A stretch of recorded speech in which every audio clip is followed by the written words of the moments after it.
This is your chance. What do you want to be remembered for? What if you could alter the course of humanity and improve the lives of millions of people for generations to come? What if you decided to view life as a quest, one great adventure after another? What will you discover?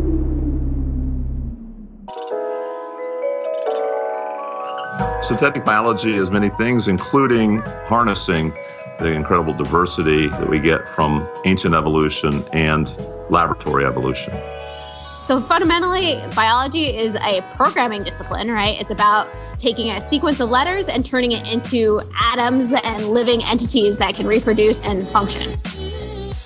Synthetic biology is like playing with Lego. You just manipulate functional units. You manipulate blocks of Lego. Let's say you have a certain trait or a certain property in one bacteria or a yeast or a plant or an animal, and you want to insert that ability, that trait, into another animal or plant or bacteria. It's the method of doing that.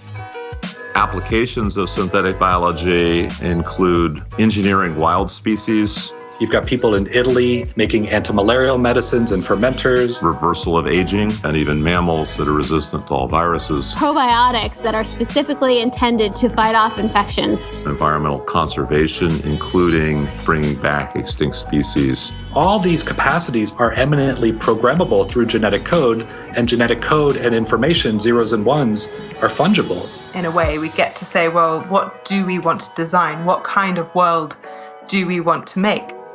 It turns out the way we're configured with nature, from our industrial processing developed over the last 2 centuries, doesn't scale. It doesn't work very well. It's effectively trashing the planet. We have to find something else, something efficient.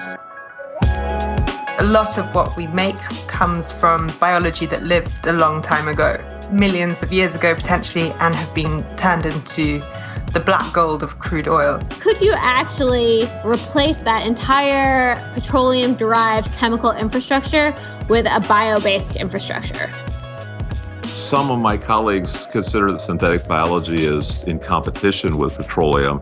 I think of it more as a partnership where any chemical that is available in the environment can be processed by biological systems. So converting energy into biology to make new matter, there's a speeding up of that process where we get to decide also what the energy input is. You think about organisms, they're either going to, quote unquote, eat sunlight, they're going to be photosynthetic, or they're going to eat sugar, which is produced by photosynthetic organisms. We can combine a photosensor from plants with the gene responsible for bioluminescence in E. coli, for example. Light is not an object anymore. It's a growing material. But now think about a gas supply company delivering content, if you will, for manufacturing through organisms that love to eat methane. It turns out that you could feed that natural gas into a container full of organisms that would convert that methane to food or into plastics for use in your 3D printers. For me, the most mind-blowing thing is we can build and tailor and create entirely new materials that have never been evolved. Maybe those will be the materials that we use for new spacesuits, space elevators or tethers, or entirely new ways of building cars or houses. We just design a tree to grow into a house, or mushrooms or something else to provide our furniture for us, right?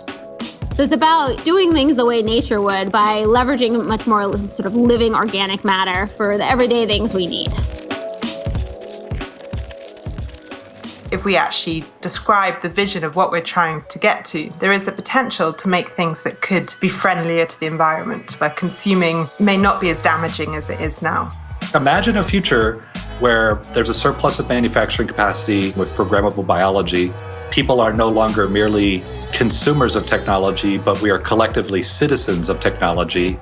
Otherwise, it's just not going to be a good future for most. I mean, the future is not inevitable. It requires a great deal of thought, and not just from thought leaders. Everyone really should be getting up to speed. People shape technologies. And so while we can be optimistic about what a technology can do, we should also constantly be critical and critiquing that technology and finding ways to make it better.